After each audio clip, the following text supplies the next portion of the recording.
it is important for us to not fall into the same trap of saying the right things just to be able to ignore them later. And I say that not out of benevolence. I am afraid that someone in 10 years will say, the new humanitarian did that 10 years ago and didn't stand behind it. So I'm being protective of us here.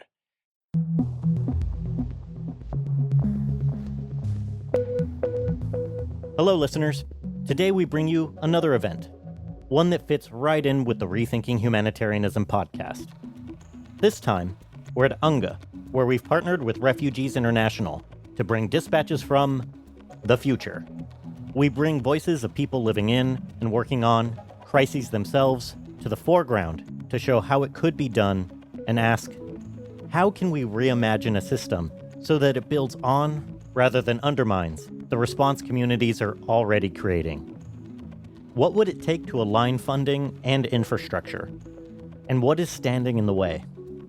Subscribe to our newsletter to not miss a chance to be at our live events.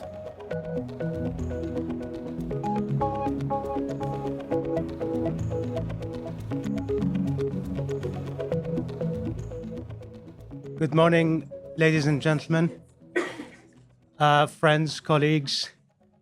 Thank you very much for joining us here in person on this side event in New York at the site of the UN General Assembly, and also to those joining us online. Today's event is co-hosted by Refugees International and by the New Humanitarian. My name is Tamam Laudat. I am the CEO of the New Humanitarian, and I have the pleasure of opening this event. And in the past few months, I've had a lot of discussions with people who ranged greatly between those who said things have always been bad, and there's nothing new about it. We just hear about it more, and those who are actually shaken by how bad not only humanitarian crises and not only the system that is meant to address them has become, but also the public perception and the polarization even about who should and how should they survive. What is interesting is, in my anecdotal and unscientific estimation, more of the people who are troubled, if not terrified, are those who are veterans of the system, who have seen it all. People who have worked in Rwanda, people who have worked in DRC, in Iraq, in others. And at the same time, there is a couple of worlds that we are moving between like a pendulum. As the urgency of people's lives and precarity increases, we're seeing almost a cut in the middle fissure in the system. And I say that with very recent experience, because I came here from spending some time on the Gaza flotilla that is going to break the siege.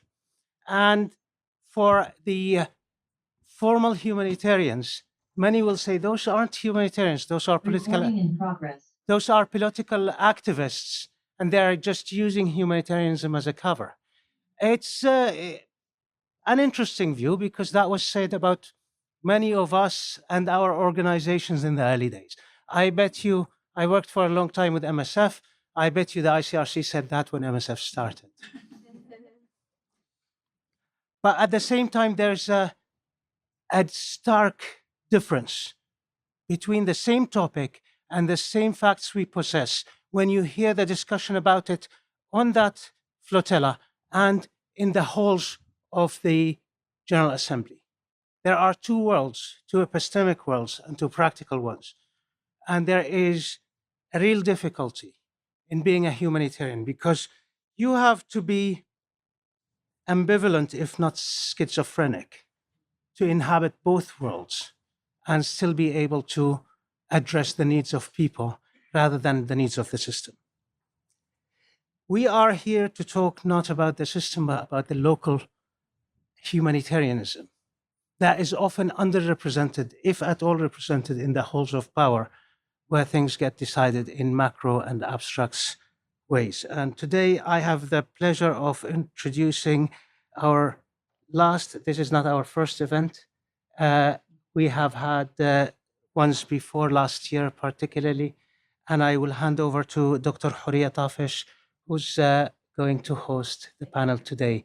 Thank you very much for joining us. And I look forward to both the dispatches from the field and to the discussion here. Thank you. Thank you. Thank you, Tamam. Thank you very much. Okay. Good morning in New York, and hello for everyone joining us online from around the world. I am Huria Tafish, and I serve as the Director for Refugee Leadership and Partnership at Refugees International. And I'm really honored to be here today to moderate this conversation that is co-hosted by the Humanitarian and Refugees International to discuss what a future or what the humanitarian action would look like if we are reimagining it. I mean, we are living now or witnessing a reckoning time. The humanitarian system, as we know it, is being challenged. We are hearing about the international organization and INGOs. They had to downsize. They're saying they're forced to downsize their operations. And some international staff, they are also forced to leave their country of operations. But while all of that is happening, the local responders, the local actors on the ground are still there. They are there where they are always where they are always will be, actually leading efforts on the ground that is saving lives. However, we might not have heard about these efforts much as Tamam mentioned, in the big halls of power, or we have not even heard about this effort as part of the humanitarian system. And that's why we're here today, because the local cannot wait for the humanitarian system or for the system to catch up. And we have to act now because we need some sort of transformation. So for the past couple of months, the Humanitarian and Refugees International have been having conversation with local actors, with local responders who are leading efforts on the ground that is driven by the community. Together, we managed to capture some vision of what crisis response might look like if it is actually built from the ground up. And through these dispatches that you will see today, we're trying to show what a future of a humanitarian system would look like if actually those at the forefront of the communities are the one in the leading seats. So today, we will explore how to make sure that the future humanitarian system strengthen the local community-led efforts rather than undermines it, and why it have not done yet, and what stands in the way of this shift.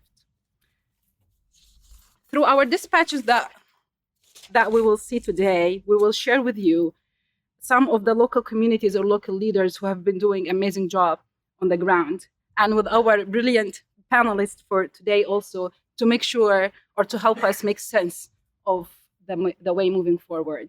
So I'm joined here today with our panelists, and I will start with Haneen. Haneen is an external relation officer with Sudan Emergency Response Rooms and a fellow with us at Refugees International. And we're joined by Lorraine De La Cruz, which is the Executive Director of Center of Disaster Preparedness in the Philippines and a member of the NEAR Leadership Council.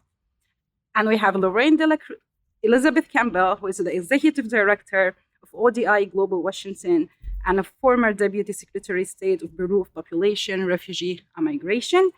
And Marcia Wong recently served the Deputy Assistant Administrator for USAID, Bureau of Humanitarian Assistance, and currently lists her LinkedIn bio as Angry as Hell Humanitarian, which I think we have a lot of them in the room today.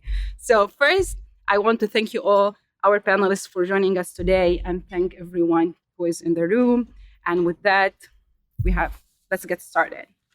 The first dispatches that you're gonna watch or listen to take us into the rooms and camps, classrooms and camps, where parents and teachers are fighting to keep education alive. They are from different places. We're talking about Venezuela and Rohingya camps in Bangladesh. And both highlight the wider struggle for education during protracted crisis or however in collapsing states or in a long-term displacement. So they invite us to reflect on how families and communities adapt and set up when formal systems actually fail to do so.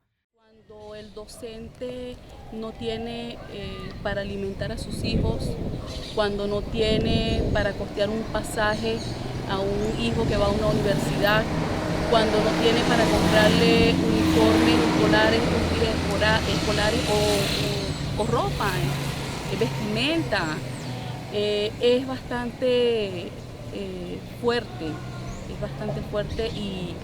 y caemos en una decepción, una desesperación, todos los docentes. Y nos ha tocado hacer tortas, dulces, decoraciones, vender empanadas. Nos ha tocado reinventarnos. Hasta hemos aprendido a coser. El que no sabía coser, lavar ropa ajena, bisutería. Bueno, nos hace sentir mal, pues, porque nosotros estudiamos, lo que nos gusta es eso, la educación. Y entonces, o sea, nos hemos visto obligados a hacer otras cosas. Muchas veces no te envían al niño porque sencillamente no tienen en la casa qué darle. Y ellos dicen que en su casa, por ejemplo, por lo menos pueden hacerle una arepa con mantequilla y dársela, pero les da pena enviar eso para la escuela. Cuando hay comida en la institución, pocas veces funciona el sistema de alimentación en las instituciones. Bueno, cuando hay comida la matrícula es impresionante, van todos los niños. My name is Khan.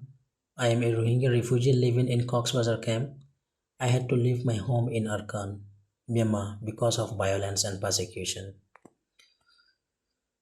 Our life in the refugee camp is very difficult. Recently, we are hearing that the food ration will be reduced again at the end of this year. If that really happens, surviving in the camp will become very harder. People may even engage in bad activities just to survive. Already we don't have enough food and it is getting worse.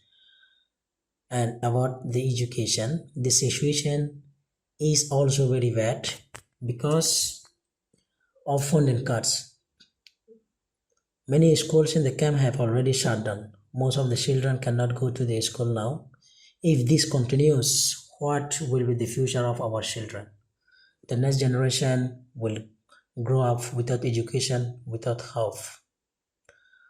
For my own family, this means real suffering. Many times we go to bed hungry. My children want to study, but they cannot. We have no chance to live a normal life, and I feel very hopeless. Still, people here try to support each other. If one family has nothing, others share. The youth try to keep learning themselves. Even when schools are closed, we continue to pray together for better days. My message to the world is to the outside of the world. I want to say, please don't forget us. We want to live with dignity, with food, education, and peace. And most of all, we want a safe and dignified return to our homeland in Myanmar. That is our biggest hope. Great. So, Elizabeth, I would turn to you first. I mean, we often see in the humanitarian crisis whether education or protection or other essential services that meet essential needs get dropped out or constantly deprioritized or cut from the budget. What does that tell us about the political economy of aid?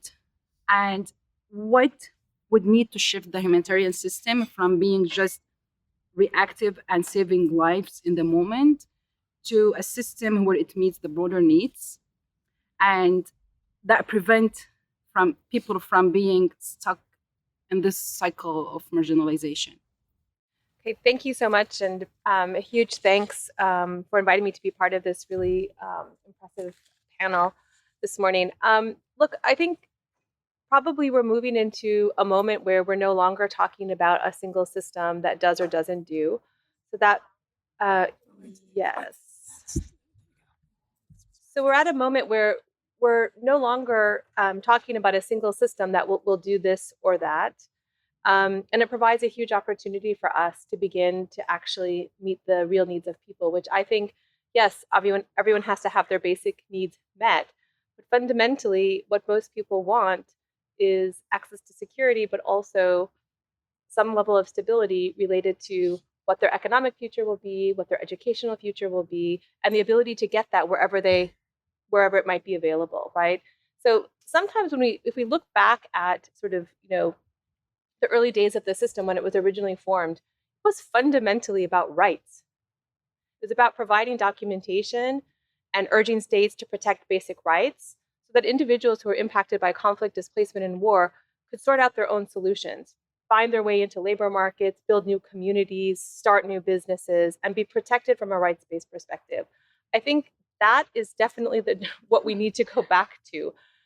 There's lots of different kinds of reasons. The United States was very central in this as to why it became a humanitarian assistance system. But that is, I was always fond of sort of saying that if you wanted to reform the UN, start with the US government, because you have to sort of follow the funding flows. And the US was such, as we all know, such a huge provider of assistance, and it was creating certain structural realities that made it very difficult to be more responsive to some of the local needs, as were articulated today and as we all know well. I have always been a huge proponent of education in emergencies because that is the investment in the future. We all know that these emergencies do not resolve easily. They go on for decades and decades and decades. So plastic sheeting and food assistance will only take people so far. We have to make these pivots. I think these pivots are going to be happening at regional levels, at national levels, at local levels. And remember that we have examples of institutions that have been built and have been highly effective at providing what is basically development assistance, education, and healthcare in conflict. And here I would actually point to UNRWA as such an interesting example of something that we should think about at this moment. That was a locally led solution to a highly complicated problem that continues to play out today, that achieved extraordinary development outcomes, absent a state and absent any resolution to the conflict. And those development outcomes are what allowed millions of Palestinians to find opportunities regionally and globally. So we do have these examples of things like this happening. That obviously is a global example of something that came together. But I have no doubt that pieces of that can be replicated in other contexts. And I think that if you bring a lens, not so much of assistance, but of rights and investment in development, knowing that we are not going to have an easy political resolution to a situation, you can still get excellent outcomes for people who are impacted by conflict and war.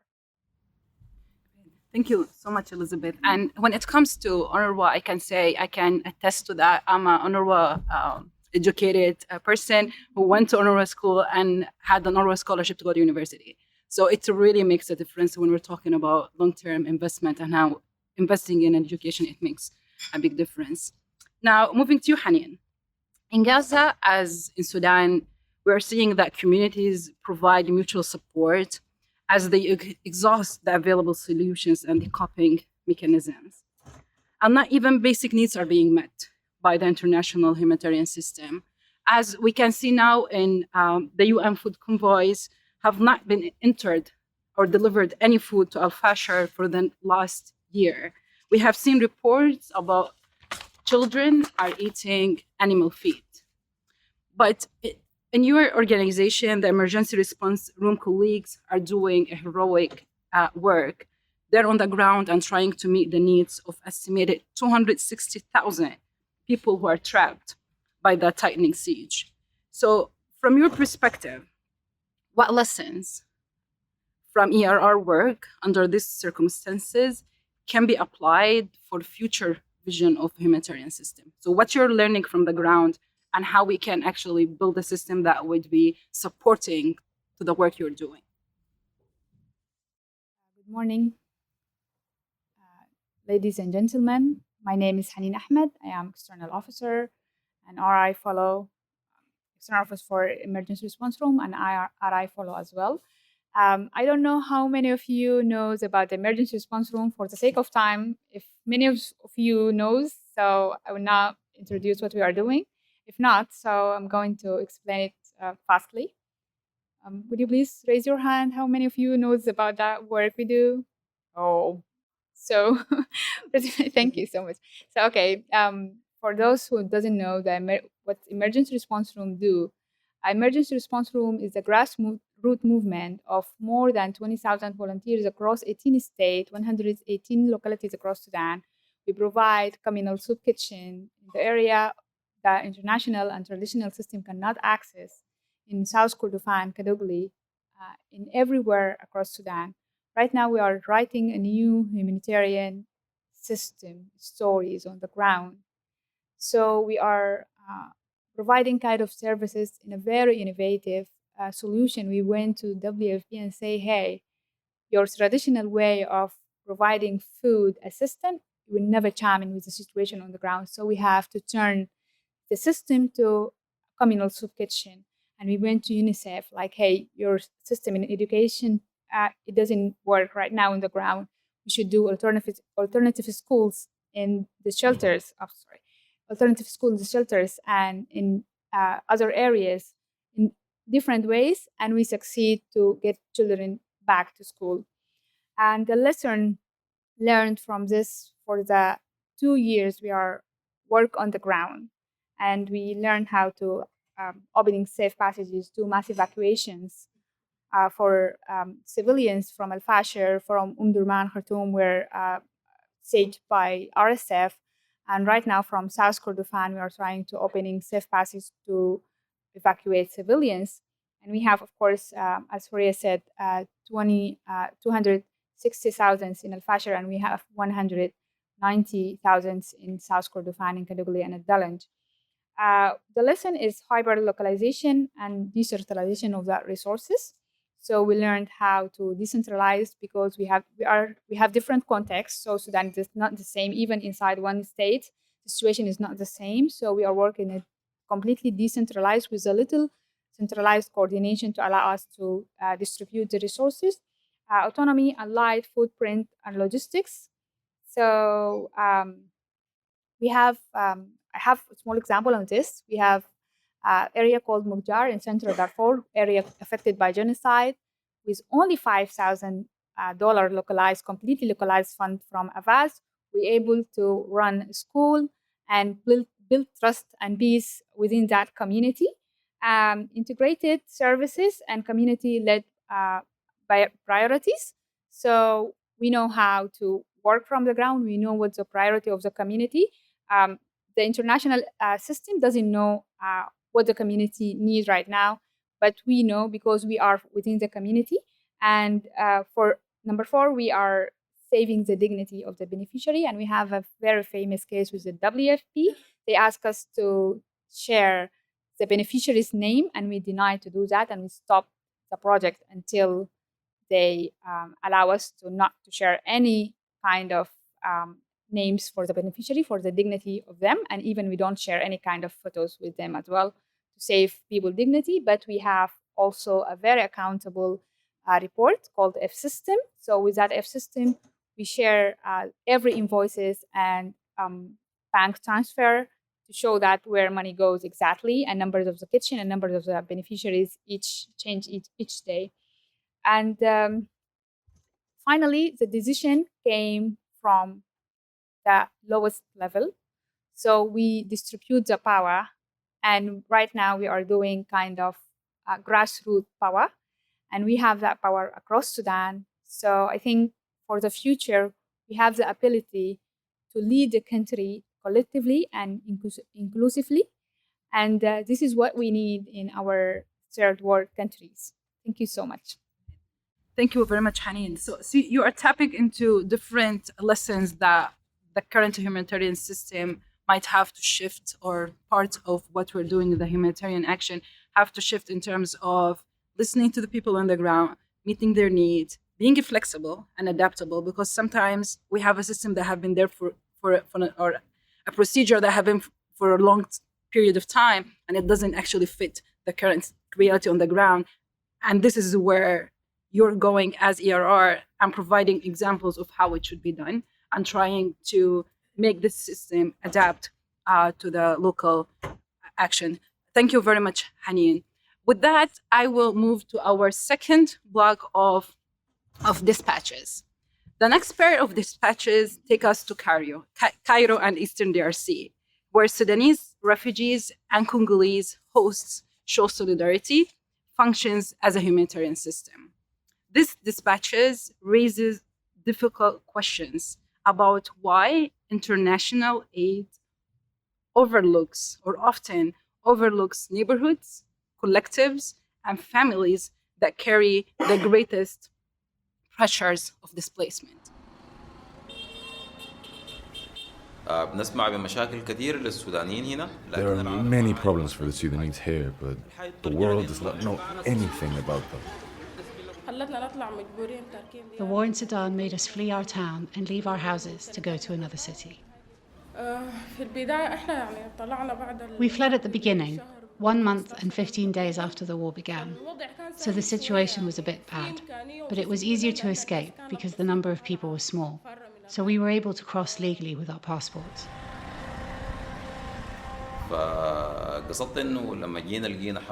When we came, we found another war in Cairo. We came mainly seeking safety, seeking to live a decent life. But then you found another war. The war to get the right information. The war to find something to eat. The war to find a roof to live under. A lot of Sudanese people don't have like water and also housing and food. Some of them, they are living in the street, and also because they lose their document like passport, they don't get the right because they don't have this document.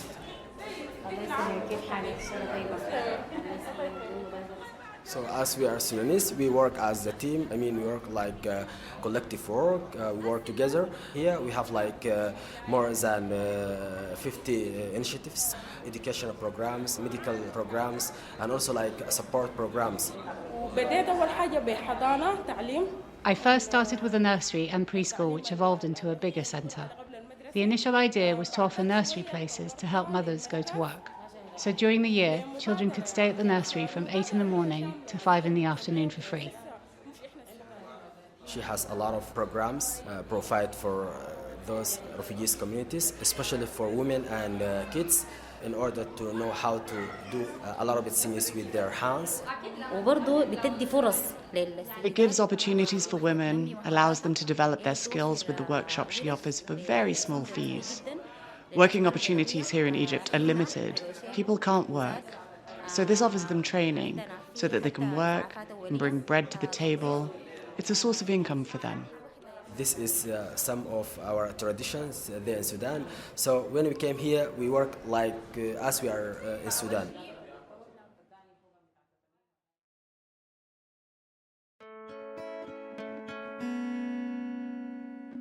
They arrived at my house in the Yaduzens, desperate and tired. They had escaped bullets and bombs and had left everything behind them: clothes, kitchen utensils, goats and sheep.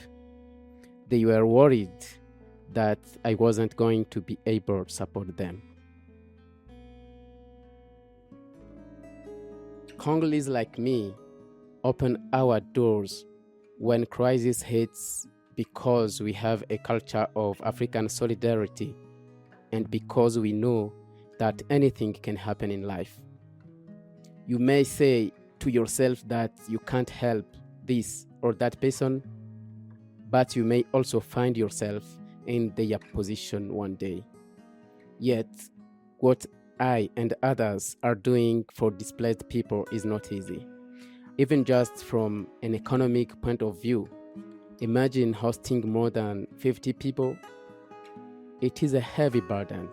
We have had to start buying more water, more food, and more medicine. That takes its toll. Hosts like me have received zero support, though our neighbors do at least recognize the humanitarian work that we do. You have got a big responsibility, they often say. Not everyone can do that. Being a host has lots of challenges. When I receive my salary now, at the end of each month, I give part of it to my family members in the camps, and I also buy food for the people I host. Sometimes I end the month in debt because the cost is high, given what I earn. Still, I am doing this because I have a humanist heart and a sense of hospitality. I cannot accept that my family and other acquaintances might die of starvation when I have the money to buy flour that could have fed them for a week. I could not bear that. Moreover, I have seen this culture of welcoming displaced people into families throughout my life. I still hold out hope that one day there will be a new Congo, a new East, and a new city of Goma. Building it will require people of solidarity and action, just like the host families helping their compatriots through this painful war. So we have listened to Dispatches, Marcha, and you. Oh, sorry. Is it better now? Great. So we have listened to these two dispatches, and we have seen how solidarity is playing a role here on the ground within communities. And usually, in some communities, the culture is not individualistic. It's about people. It's about others, and it's something that we sometimes struggle for that to make it part of the official system of how it works, or even to recognize this sort of collectiveness and solidarity on the ground. So you have worked for a long time at USAID, Bureau of Humanitarian Assistance, on advancing localization. Why has donor architecture been so hesitant until this moment to fund local groups directly? And what structural reforms could actually shift that? I think I only have 10 minutes, but if you have 10 hours, let's just lock in the time. Thank you. Thank you first to all of you for joining in this conversation today, to the New Humanitarian, to Refugees International, to our hosts and to the panelists here. There's a little poignancy, I think, for all of us, and myself included. First of all, coming behind these powerful dispatches, I mean, those voices are humbling. I mean, I'm humbled by hearing the firsthand accounts of it. Because I am going to pull you back up into the bureaucracy as numbing and lifeless it can feel right now. But there's poignancy in that a year ago, I was hosted by the New Humanitarian and Refugees International. And I remember sitting and basically bumping in my chair with excitement and optimism because former USAID, BHA, had just released this locally led humanitarian assistance policy, and that there was real intent and investment and passion to making can I be profane? Well, to make the darn thing work, to just make it work. We owed everybody, these voices and everyone in the room and out there in the audience and beyond, we owed them that commitment. Okay, fast forward a year later. I'm still relentlessly optimistic, but it's a little bit more angry like hell. That's kind of where I am right now. Like why has it been so resistant? I know all of you have been students or have been recipients of the biases that existed in the system. And we can go into long, treatise and dissertations about colonialism approach, the cultural biases that really worked against the local communities and people who were living in the crisis. But they were being discussed in the capitals, in Geneva, in the New Yorks, and the Washington, D.C. So we recognize that. The question was how to move beyond that. And that's what we've all been working on for decades now. I am worried, and many of you may also be picking up a little bit on the vibe here. I mean, I see Jeremy and I see other here who are working the halls right now of the organizations. You mentioned at the beginning of the conversation about the reckoning. There's a lot of R words out there now: reform, reset, renewal, realignment. I am worried that what we don't hear is that self-preservation from some of these agencies and large organizations. And I am worried that I'm beginning to interpret that as the doors are going to close even more on the local participation and contribution. So elbows out, everybody, to make sure those doors stay open right now as there's panic in some of these organizations. And it'll become very human behavior, but you can't let that happen. So that's there's my angry as hell moment. The one thing I would like to also just mention were barriers that civil society organizations, humanitarian development, local communities, that they identified for us when we were working on how to promote and advance locally led humanitarian action. So if I can refer to my notes to get it right, that they very bluntly told us that barriers like these complex application guidelines, why should we have to wade through 50, 60 pages for an answer that could be in a paragraph for you? Point taken. English language. Okay, there's another conversation out there on AI and how we can use it, but English language, everything being in English, for French speaking, Arabic speaking, Ukrainian speaking communities, that was already built in barriers for them. The pre-award requirements, audits, surveys, vetting. I need to touch on that one because that's a painful one. And then just recognizing, however we work with you and the communities, please bring with it that understanding that there's not a gold standard that was organically given birth from day one of a local organization. So bring with it the training and the technical assistance to help us grow with you in that. So that was taken to heart, and there was intent to invest and continue with that. If there's one point I'd like to just put my finger on heavily, every dollar is going to count, right? Every dollar, euro, pound, yen, it's going to count. It always did, but it's probably going to count even more. And that gets into the issue of risk management, risk sharing. And even though we all recognize that the local organizations and communities, first and foremost, are feeling the crisis and conflict, can first and foremost be the most able responder, but that doesn't mean they absorb all the risk by themselves. So we have to still maintain integrity in understanding how to share the risk, how to minimize it. Because I am afraid every dollar that counts, there's going to be all sorts of new things attached to that. Accountability, fiduciary oversight. So please keep investing in it. I appreciate how our colleagues here from the Sudan Emergency Response Room manage that delicate space, still being accountable, but protective of their communities. So we still have to invest in that. And I have one solution I can offer up and see if we can advance that a little bit. You asked about some of the reform ideas that can be out there, and there are many, but if I can make one a special appeal. In BHA, I was also the climate lead. It seems so obvious when we're talking about preparedness, disaster risk reduction, and Lorene, I know you can talk to that well, like that we wouldn't be just factoring those who are going to be the first ones there as the waters come in, the storms are hitting the shores. We need to make sure that's a default setting for all of us now, that when we are talking preparedness, these big climate action plans, adaptation, that the local organizations are with us at the very start before we put pen on paper. The AI tool world.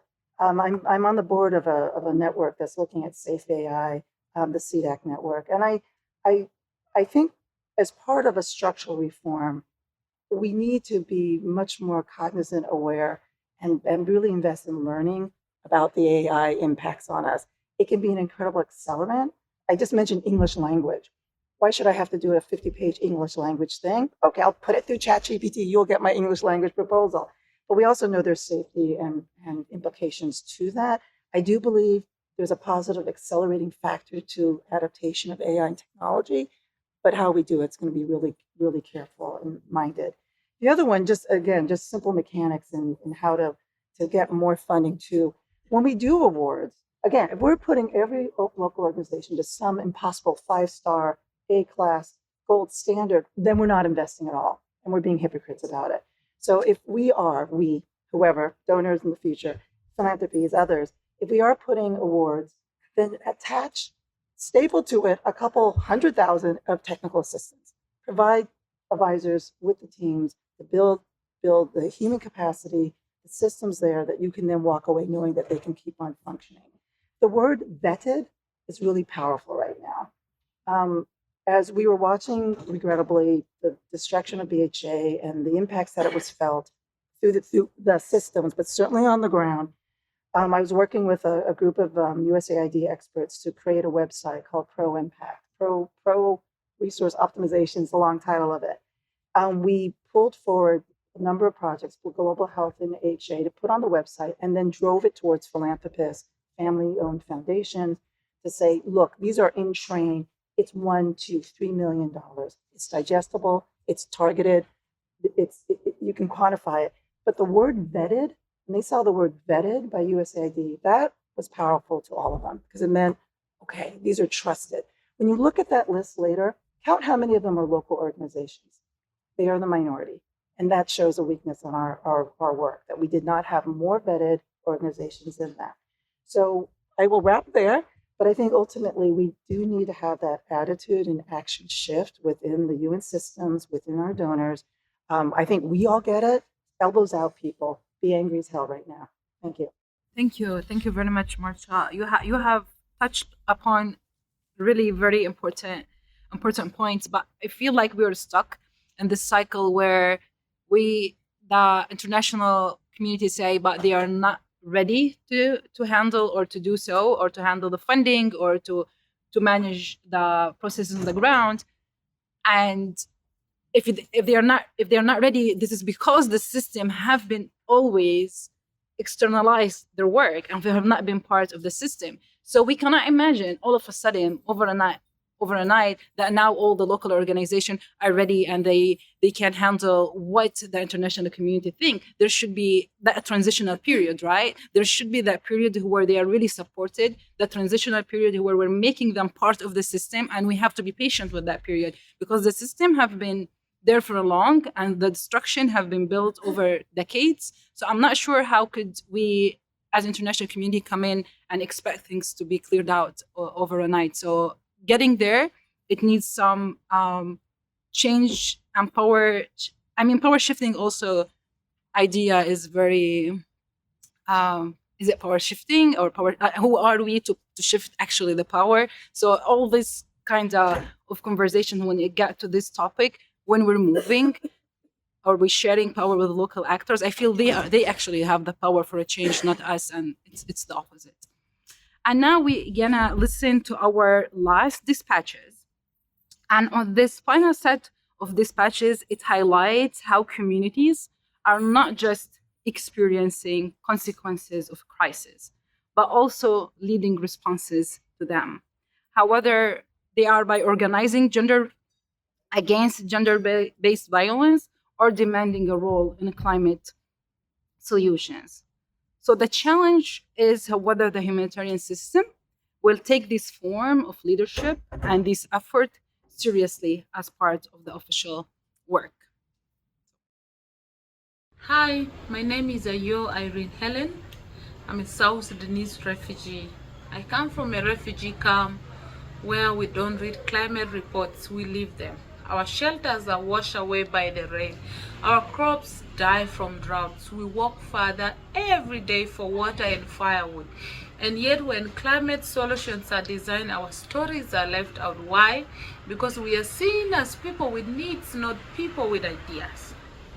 Let's prioritize meaningful refugee participation. Let's change the system. Let's bring climate finance and solution into refugee camps. Not just handouts, but partnerships. Solidarity means we fight this crisis together. Let refugees lead at the last mile. Thank you. Yeah, my name is Tumusifura from Terikaka Brooks Argentine.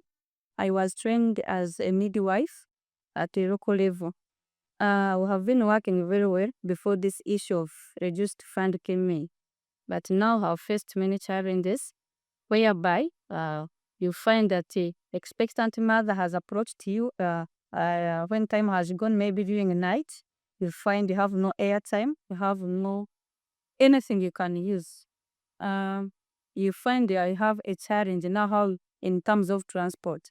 But what we do, because of many challenges we have been facing because of this reduced fund, we have managed to borrow knowledge and have to unite with these youth, like border cyclists, to be assisting us. We have like 2 border cyclists who do assist us in case of such a cases, so that we can transport these expectant mothers to the hospital.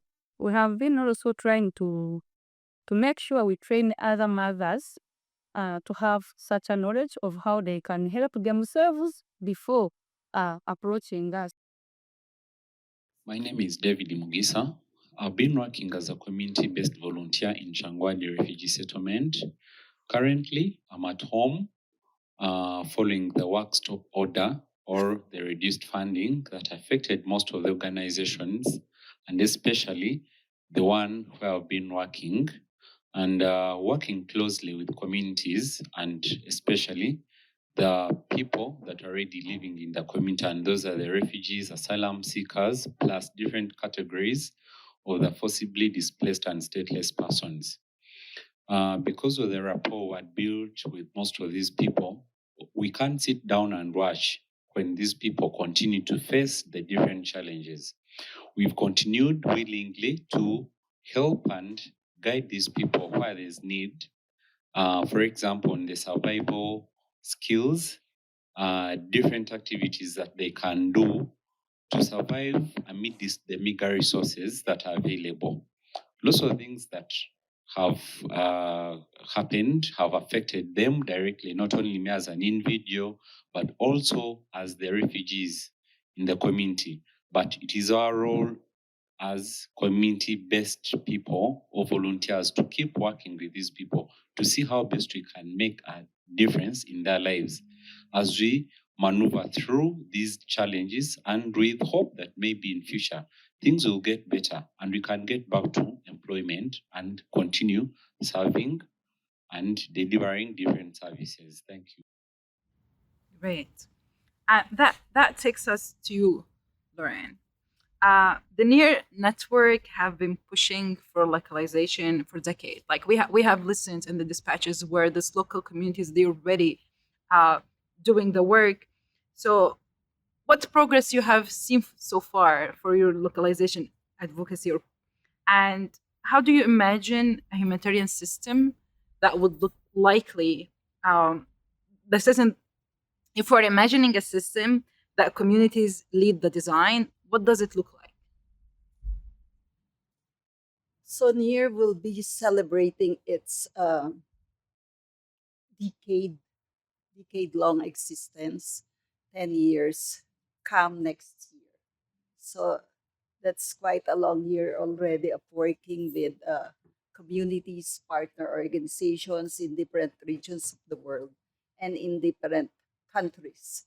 And I think across the world, communities on the front lines of displacement, conflict, and inequality, they are already remaking humanitarianism in actual practice. They are building responses on the basis of how they understand context, the needs of the people on the ground, and it's rooted in solidarity, uh, understanding the well-being of people, and of course with care. While we're looking at the international system, it mainly focuses on debates on right now reset is the agenda, and of course the question of reforms. But I really think the major question is the need to really shift power. We've surfaced this also with my fellow panelists. But with your question, how can we really shift power? I think let's imagine it at least in three areas, like on the question of finance. It really needs to be direct, flexible, multi-year funding with overheads, because overheads never have been experienced by local and national actors, and reserves. International non-government organization, they have that. That should be the rule that should govern locally led organizations in terms of in relation to the pooled funds. And if we're going to look at CBPFs, the community-based tool funds, that has to be reorganized in order to include local and national non-government organizations in the governance setup or structure and has allocation in leadership. On the question of risk, why we need to shift power in risk. We need to replace the blanket exclusions in line with risk sharing agreements, like on the question of joint fiduciary controls, proportional due diligence, and of course, community accountability. And last, the real question on coordination, which is the reality of the humanitarian system. There needs to resource national and regional platforms that convene authorities, civic actors, and responders. We need to measure coordination by decision making shared, not in so many meetings held. Why this matters now? With budgets tightening, we all know this. Legitimacy and effectiveness depend on efficiency and who decides now. So I think it's our appeal as a network globally. Let's contribute to really shifting power. Let's shift the power to local and national organizations, truly working on the ground with partner communities and the affected. Thank you. Thank you very much, Lauren. And that also takes us to a point where we feel that locally led work, a local organization, have always to face what we call, you said it, vetting and the due diligence, and they have always been questioned on another level. For example, they would be questioned, why you? Whom do you represent? Why we have to give your organization? But at the same time, the same international actors who are questioning the local actors, maybe they have to reflect that same critical lens to themselves. Why are you? Why you like? So whatever that person on the ground, for sure, they know more and they know better. And if they have the right expertise, they would be able to respond to the crisis. And those in the international community coming, I don't know, from Geneva or New York or whatever, they don't have the right to question the local actors, who are you and why you. It have to be the opposite, actually. But the system have been going for so long in the opposite direction. So we start, even when we're thinking about the local actors taking the lead, as if it is like the non-ordinary, or there is something not right there. And this is where I think the mentality of the people who are working on the humanitarian system have to shift in order to shift power. Because when we're talking about shifting power, it's about shift in individual mentality. It's a start from there, and shift in the processes, and it shifts in funding. So we have to work on different levels, and individuals who are involved in this, they play a very big role. And we know that the humanitarian industry is pretty big, right? And it's an industry at the end of the day. So finally, thank you, everyone. But before we close here, I want you to give me, in one sentence, and starting with you, Elizabeth. My sentence has a semicolon. It's actually very long, but it's okay, it's fine. It's a semicolon. Okay, no problem. Well done. We're good. If communities have been the first and the last responders, what is the role of the humanitarian system in the future, and what must it give up? So I wanted to focus my response. I wanted to focus my response on, not on these complex situations like that we face today in Gaza and Sudan, but on these protracted situations that have been languishing for decades and decades that everyone knows about. My one sentence with the semicolon. Humanitarian actors and foreign aid cannot drive market-based solutions. To shift from aid to private sector-led solutions, which implies, by the way, local private sector, there needs to be a change in leadership and the design of a new structure of actors from the global to local level with diverse skills, expertise, and problem-solving capabilities to more effectively advance market-based solutions for refugees and the communities in which they reside. Thank you. That was a good sentence.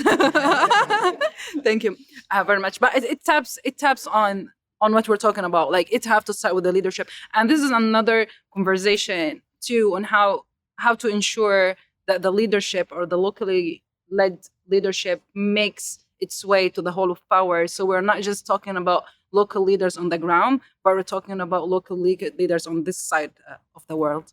And I will go now for you, Hani. Okay, I have a comment before I'm going to my last sentence. Actually, for the Sudanese refugee right now in Cairo and in Chad, there is no presence for the UNHCR to provide any kind of protection, any kind of accessibility for work. That's why our people are suffering in Cairo right now, and this is insane. As I have seen Sudanese women, they are being exploited and facing unspeakable violence to find some kind of food in Cairo. They are really fleeing from war to a bigger war. So this is very insane, and I would encourage all of you that you are sitting here to advocate for this issue. And we want to see a real action from the UN system, from the Security Council towards not only Sudanese refugee, but every refugee around the world who can find their rights right now. And my final word, keep your eyes in Sudan. Thank you. Thank you, Hanian. Marisha, your turn. If you have to tell us what is the role of a future humanitarian system and what must it give up? I have a lot of semicolons in my sentence. You only have one. I only have one semicolon and a lot of dots. Okay, 3:00 in the morning. Seriously, when I thought about this, I had the vision of when I'm driving across America. I have a driver's license from Maryland, but it's accepted in Virginia and Kentucky, all across the United States. What would I call that? And at 3:00 in the morning, I came up with, and it's probably not very good English, compliance mutuality. Does that work? Semicolon. Because as we talk about shifting power, that means resources, that means policy, processes, voice, we recognize that the shift of power is accompanied or is triggered by increased confidence. I know this can be a tricky word, increased trust. So why don't we trust each other a little bit more in this system? And if everybody here on this panel had vetted by X organization, X donor, why isn't that good enough for me? And so I'm looking at how we can keep propelling some sort of compliance mutuality, streamline, quicken, and accelerate. Thank you. Thank you. Thank you very much. That's such an important topic to talk about when we talk about trust, because it's rarely to find a trust-based philanthropy or even funding in the current context. To you, Lauren. Same thing. If you would like the international system to move forward, what should it give up in the future? I think my message would be for the UN and each and every actors here in the humanitarian system. My appeal and call is let's support. Let us not sideline what communities are already building. Humanitarianism has a future if only we align financing and governance with this reality. If we don't, it's the system that may not survive. Exactly. Thank you. Thank you very much for our panelists. And for now, I will open the floor to our audience, and we will take our first question. We have the first question regarding the cash assistant, and how do you think the cash assistant is helpful in this case? Anyone? Yes, please go ahead. I can take this question. We have a great experience with NRC, with group cash assistant. So they start give each bedroom, approximate to 5,000 per time, per F1, per request actually, yeah. So it was so useful, and it was unrestricted funds. So we find it really good, but we need more than 5,000 due to the inflation from the grant. And we have the cash consortium from different organizations right now working with us through the LCC. So yeah, it's a very effective and efficient way. I think also a lot of organizations are scared when we talk about cash assistance, and they end up giving some items that people go to sell to get the cash. So it's sometimes you better listen to what really people need on the ground before going that route. I think the way because people think it's like a cash, but it's coming through the in Sudan. We yeah with a electronic application called Banka, so it's completely safe to send it to or transfer it to volunteers.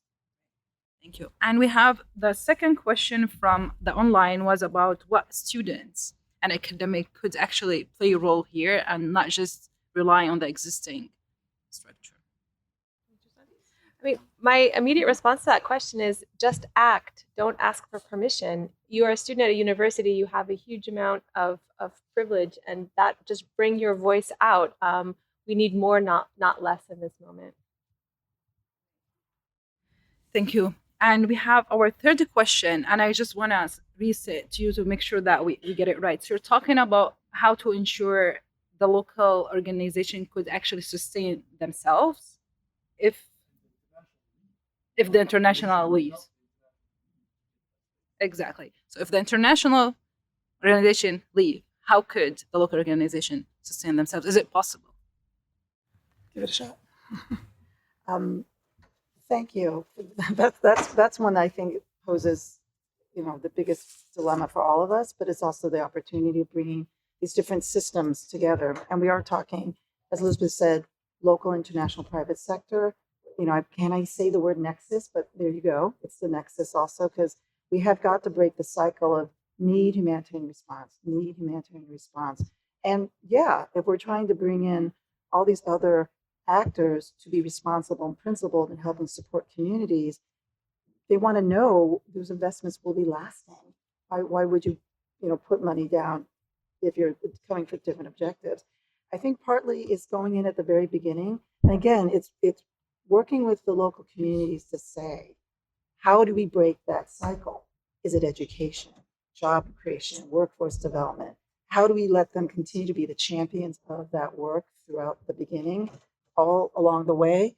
When I hear our international NGO colleagues and experts say, my God, 20 years in Haiti. I'm like, why are we 20 years in Haiti? Because there are governance issues. There's diplomacy failures. There's private sector market stimulation that didn't take place because we weren't moving cash around enough. So I think if we go in, we're doing a response and start, and then what's the exit? What are all the steps and tools and capacities that have to be built? Put that in the design at the beginning, because it's too late, year 9 and 10 to be thinking that.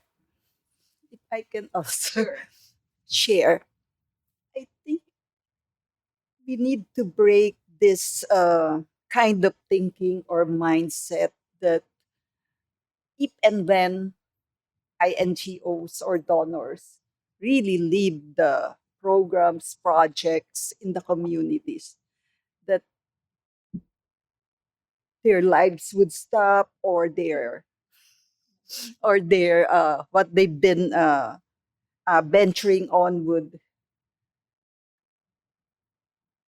This should be what do you call that? We cannot let's erase that from our system. It's really like I'm looking at the parallelism or similarities that, like, INGOs would always say that local and national actors and organizations need capacity building. It has been how many decades?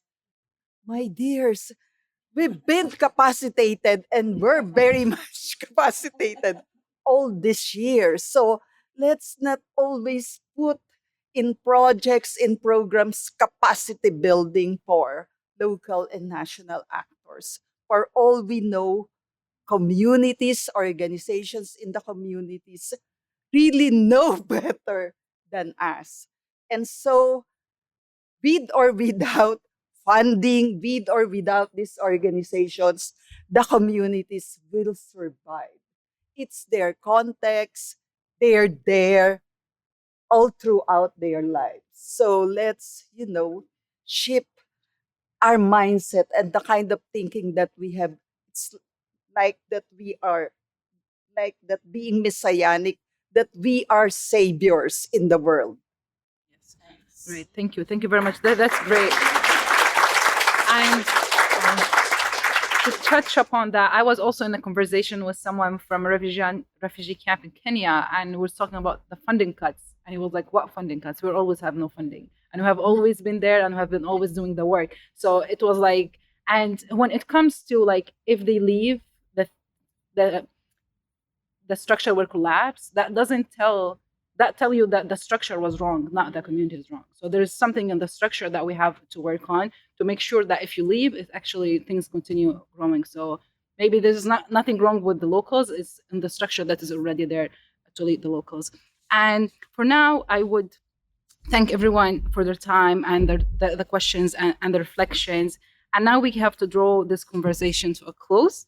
We want to bring these reflections into the wider UNGA debates folding this week. Now we have to remember we're back in New York. We're talking about UNGA to offer some closing thoughts, and we are delighted to welcome Alice Armani Sikui, Director of OCHA Humanitarian Pool Funds. Please go ahead, Alice. Alice. Thank you so much, and good to see so many of you here. And a big thanks to the new Humanitarian and to Refugees International for convening this important event and helping us continue to flip the script, spotlighting experiences from the ground, not our initiatives to design everything from top down. I'm here on behalf of Tom Fletcher, the Emergency Relief Coordinator, who sends his regards and unfortunately could not be present, but you know very well that this topic is deeply important to him and a centerpiece of what he's been advocating as a shift in the humanitarian system. I want to also congratulate the panelists for such compelling remarks, which I personally stand behind, and for reminding us what is possible when we put communities first. And the dispatches from the field and from the front lines are vivid snapshots of what humanitarian action can do when we look what it can look like when we get it right. I think it all paints the same pictures, right? When communities are at the heart of our action, incredible things happen. And each of the voices carries the same message that most of the most effective solutions arise when crisis-affected communities are in the driver's seat. We have heard in such a compelling way that community-led approaches are not just preferable, they are essential. And our task now, as has also been said, is that the international humanitarian system shift into this reality to support, better scale, and better lean on these initiatives and not overwhelm them.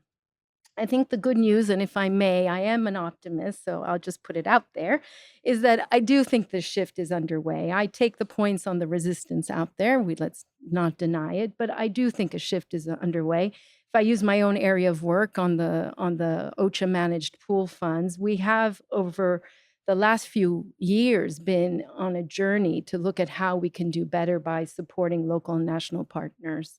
And it's been a great conversation. We're very appreciative of colleagues such as from NEAR for helping us, for giving us the hard truths, for telling us this is what we want to see you do differently. And I think it's recognized we have listened, we're working on some of it, but our heart is in the right place and we're moving it forward as quickly as we can. But, we're pleased in Sudan to have been a supporter of the mutual aid groups, and congratulations for that amazing work. In Ethiopia, we've been shifting our prioritization to the field level. In Niger, we brought affected communities in vetting our projects and selecting them. So not only did they decide where we should put the money, they actually gave feedback on all the projects and sent certain organizations back to the drawing board if they weren't satisfied with the contents. In Ukraine, we're looking at how to make our funding more accessible, working with community-based organizations. Globally, 55% of around 1 billion plus resources, 55% go to local national partners, and we're targeting to get that to 70% as soon as possible. And we continue to innovate in dialogue with local national partners, working with refugee-led, women-led, youth-led organizations. Again, there is so much knowledge and skill out there, and it's about empowering it to be all that it can be. The reset is very much, the humanitarian reset, as has been said, is very much at the center of this. It's about regrouping and reforming to make sure that our system is faster, smarter, and leaner. That means moving our programmatic decisions to the deep field with local communities and partners in the decision and in the discussion process. It's not about inviting them to our coordination discussions, but actually shaping our coordination around what exists at the local level. It's about more quality funding, it's been said, more risk sharing. I'm really glad to see there is progress on this, more equitable partnerships, participation in governance and decision making. It's getting more direct assistance, more cash, as was said, in people's hands, despite some of the skepticism and concerns that might exist. More leadership, particularly of women and girls at the center, simpler ways of working, more local and national partner leadership. There's so much that I have seen and I see is at the heart of our agenda to evolve. Now, obviously, this is a culture shift. It's been said. It's a mindset shift. Radical reform, as Tom has said, requires those with power to give it away. It's going to be a tussle for a little while, but I want to believe, and I do believe, that while we're at a crossroads, there's really one option if we are going to save the system. And I think that's been said. We don't actually have a choice. Clinging to business as usual is no longer going to cut it, is not an option. And so while there is reason for anger, there's also, as you said, reason for optimism. There's resistance, but there is no choice but to move forward on shifting this power, shifting processes, shifting funding, shifting the center of gravity to those who are truly on the front lines and who wake up the next day after an emergency and start responding, not waiting for the international system to mobilize in their support. So I will end there, but just to say that there is push, there is progress, there's still a lot of work to do, but I do hope that when we come back together, perhaps next year, and look at the same topic, we will have seen that our system has evolved to be more locally led and more globally supported. This is really the only way forward. Thank you very much. Thank you very much. Thank you very much, Alice. We're really hoping, so hopefully next year at this room, we'll come back. Thank you everyone for being here today, and thank you for being in the room, and for those also who joined us online. Please go ahead if you want to say a few words. Just thank you, everybody. I'm not supposed to come here, but I'm slightly freaked out because I got a flashback of 10 years ago when we've talked about the grand bargain. And if we hear now, everything that was said here is right and logical and overdue and has been said exactly the same way 10 years ago. And it is important for us to not fall into the same trap of saying the right things just to be able to ignore them later. And I say that not out of benevolence. I'm afraid that someone in 10 years will say, the new humanitarian did that 10 years ago and didn't stand behind it. So I'm being protective of us here. I incredibly am indebted to the panelists who talked about it, and to my colleagues and to the people who spoke from the ground. I am not as much of an optimist. I fear that the incredible and amazing work that is done by you in emergency response rooms in Sudan will be, the attention will bring scrutiny that international organizations don't have. You will be scrutinized, and be careful about that. Because now, for some reason, no international organization fails and carries the burden of the failure of the system. But if you are illustrated to have failed at anything, you will be carried as an example of how localization doesn't work. And we talk about shifting power, yet we want those who have power benefit from it and use it relentlessly to give it away voluntarily for no reward. And I mean, I struggle to find a historical example for where that has happened. And the reliance on the benevolence of those with power exclusively is a scary prospect. And that we need to think about, because we have asked for power to be shifted, and it was promised, and it hasn't happened. And we're living between a genocide, 10 million people displaced in Sudan, and crises that hardly register on the news anymore. We cannot afford to sit for another 10 years to see how this experiment worked or didn't work. So with all hope that I can muster, and with nervousness and fear as well, because we've talked today as if politics don't exist, as if Western liberal states are not descending into fascism, as if friends and colleagues who are on a flotilla might not be sunk by drones, as if dozens of Palestinians haven't been killed today, as if Sudanese aren't still displaced, as if Somalians are still neglected. There is a political context around that needs to be considered and factored in and spoken about. I apologize for jumping with that. I just don't think we have the right to get out of a discussion this serious with, unbridled smiles and hope, as if everything is going to work just because we've talked for an hour and 15 minutes. Thank you very much for being with us today. And thank you again for everybody who has participated. Thanks.